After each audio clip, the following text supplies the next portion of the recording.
Quý vị và các bạn đã quay trở lại với màn hình của tôi ngày hôm nay. Kính thưa anh chị em thân mến, ngày hôm nay thì chúng ta sẽ tìm hiểu về cái vấn đề lý do người thượng đang và đã đàn áp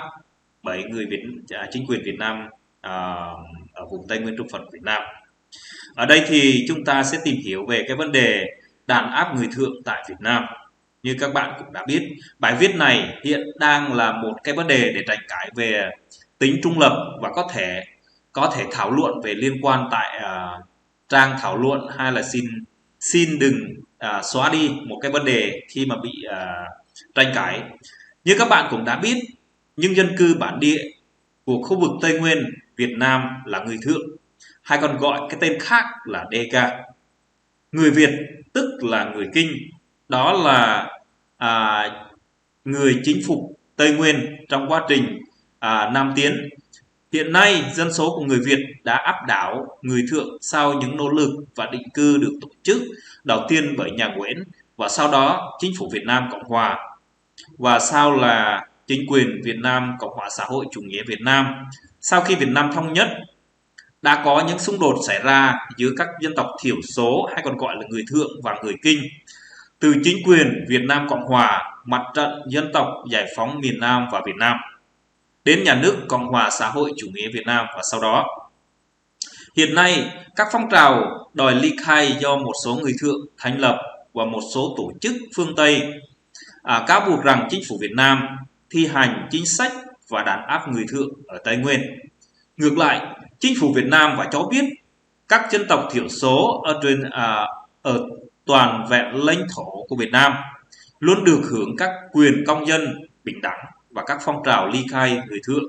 và một số tổ chức phương Tây đã xuyên tạc vào tình hình ở Việt Nam nhằm phá hoại tình đoàn kết và giữa các dân tộc trên đất nước Việt Nam, kích động người dân tộc thiểu số đòi ly khai và ý đồ gây chia ra bạo loạn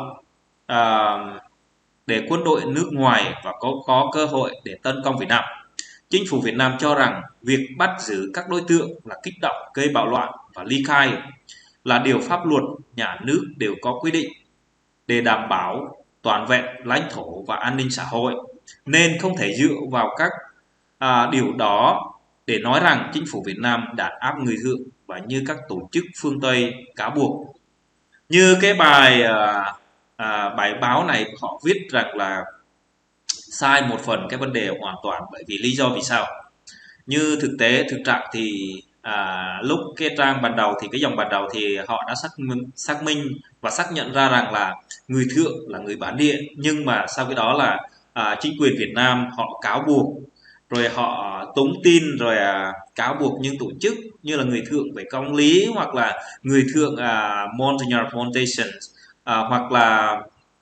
tổ chức một cái phe phái trong cái hệ thống của bộ máy của người Thượng. Nhưng khi Việt Nam thấy thì Việt Nam luôn luôn cáo buộc rằng là chống phá chính quyền, hay là một phần gì đó là gây rối chia sẻ dân tộc, hoặc là gây rối an ninh quốc phòng của chính quyền Việt Nam. Thì ở đây thì mọi người sang cái bên bối cảnh về lịch sử. Ở đây thì nhà nước Champa và người Chăm tới năm 171 được xem là như là lãnh chúa của những dân tộc thiểu số cư ngụ trên vùng cao, nhưng không can thiệp vào quyền tự trị của họ. Và sau khi Thế chiến thứ hai kết thúc, và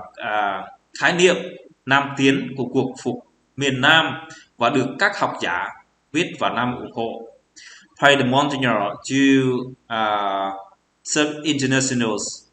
là cái tên gọi của Tây Nguyên từ năm 1946, và khi Đông Dương còn là một thuộc địa của Pháp. Trong thời gian Pháp cai trị, và người Kinh hầu như không có hoạt động qua lại với dân cư ở Tây Nguyên. Đó, mọi người phải hiểu như thế. Vì đây được xem là một khu vực dân Mandi, Serit và rừng thiêng liêng, nước độc và sponsored water. Tuy nhiên, mọi chuyện thay đổi từ người Pháp cải tạo Tây Nguyên thành một vùng đồn điền và sinh lợi nhuận lớn, và phát hiện một nguồn tài nguyên thiên nhiên từ rừng và khoáng chất và đất đai màu mỡ. Đồng thời, người Kinh cũng nhận ra vị trí địa lý và mang tính chất chiến lược của khu vực này. Do lý do gì chúng ta đã mất đất? mất nước, đó là có điều mà từ cái thời Pháp cai trị. Ngày 11 tháng 3 năm 1955, Ngô Đình Diệm đã ra quyết định và sáp nhập lãnh thổ và xứ thượng miền Nam Đông Dương vào đơn vị hành chính của Việt Nam, bãi bỏ quy chế tự trị của Hoàng triều Khương Thổ của Hoàng đế Bảo Đại, ban hành vào năm 1950 và tiếp theo đó chính sách đưa người di cư Bắc Việt Nam đến sống ở vùng Tây Nguyên năm 1955 đã đẩy đồng bào Tây Nguyên vào tình trạng mất đất đai canh tác và luật tục, và đời sống văn hóa tinh thần bị xóa trộn, và người thượng còn bị xua đuổi vào vùng đất cằn cỗi và ngược đãi bởi chính sách cai trị của chính quyền Ngô Đình Diệm. Đó, các bạn phải hiểu Ngô Đình Diệm đã từng là đàn áp dân của chúng ta đó mọi người. Ở đây thì mọi người phải hiểu cái câu cái nhân mạnh những cái điều gì hồi xưa là chúng ta bị người Kinh, hay còn gọi là người Kinh bên Cộng hòa cũng đàn áp chúng ta.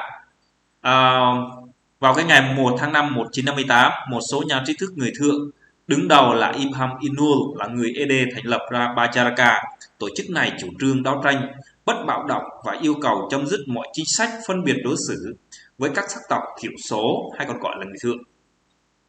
Ibham Inul đã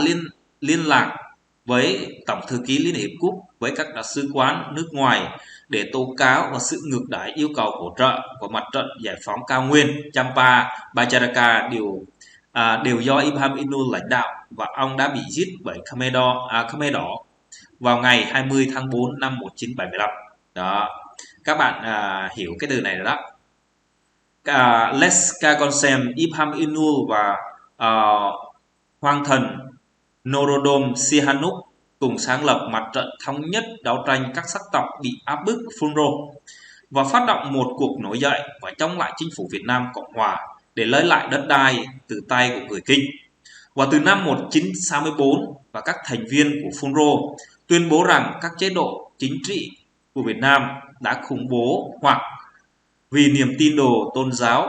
và phong trào này đã tiến hành các hoạt động vũ trang nhằm ly khai vùng Tây Nguyên thành một nước độc lập của Phunro. Cáo buộc rằng sau khi bỏ tù và giết hại hàng loạt người biểu tình trong năm 2001 và năm 2004, chính phủ Việt Nam đã ban hành lệnh cấm người nước ngoài đến Tây Nguyên trong một thời gian. Đó, các bạn phải hiểu cái câu quá trình của sự tóm tắt của câu chuyện. Cái này là có thật mọi người ạ. Và đây cũng là một cái phần mà chúng ta nên am hiểu về cái vấn đề thực tế Tây Nguyên bị như thế nào, và tại sao người Kinh lại đổ vào cái vùng Tây Nguyên rất là nhiều, và không phải là chỉ trong thời gian cái thời cộng sản, mà là trong khi đó là trước đó là người Kinh là từ miền Bắc hay một cái số vùng nào đó từ thời Bảo Đại, hay còn gọi là Đảng Cộng hòa của thời ông Ngô Đình Diệm. Rồi tiếp đó là Tây Nguyên được người Kinh chú ý nhiều hơn so với thời kỳ của Pháp thuộc, và từ mọi mặt và bắt đầu được sử dụng để miệt thị người thượng. Miệt thị người thượng tức là chĩa phái rồi kỳ thị trung tộc. Đó, khi Pháp rút khỏi Việt Nam và đất nước bị chia cắt từ năm 1954 đến năm 1976 dưới sự lãnh đạo của Ibham Inul, các chiến binh của Phunro đã đấu tranh chống lại hai chính quyền Việt Nam ở miền Bắc và Việt Nam vì quyền lợi của dân tộc thiểu số, và họ giao tranh với người Kinh suốt 20 năm và chiến tranh của Việt Nam, và một số người thượng thiệt mạng vào năm 1975 đã lên tới con số là 2.000 người. Người trong cuộc chiến của Phunro nhà nước Việt Nam ở Tây Nguyên bắt đầu khi chính quyền cho các công ty Nhật Bản thuê các khu vực này đã thu hoạch cổ đạn dược và vũ khí, và hơn 5.000 khẩu súng trường đã được cung cấp bởi Trung Quốc. Và sau khi người thượng gửi yêu cầu hỗ trợ đến nước này thông qua các trung gian tướng Soviet Yun Kazut, người Thái đó, còn ở đây là có một người Thái nữa. Trước đó là Hoa Kỳ khước từ đề nghị giúp đỡ của người thượng để đóng chính quyền Việt Nam. Theo phương Tây cáo buộc và các hội đồng của nhân dân của người Thượng bị chính quyền bãi bỏ, và khu vực Tây Nguyên ngày càng xuất hiện nhiều người Kinh định cư và theo định hướng của nhà nước, và hàng loạt vụ bắt người Thượng ở Tây Nguyên được tiến hành bởi các quân đội nhân dân Việt Nam vào trong tháng 2 2001, và khi hàng loạt biểu tình nổ ra theo phương hướng Tây là nhằm chống lại sự áp bức của người Kinh. Đó. À, đây là một cái chỉ hướng cho chúng ta hiểu về cái vấn đề mà lý do gì chúng ta cần phải hiểu. Đó. Rồi, cảm ơn quý vị và các bạn đã quan tâm và theo dõi. Có cái gì thì mình sẽ tóm tắt lại đầy đủ câu chuyện như sau. Nếu các bạn thấy hay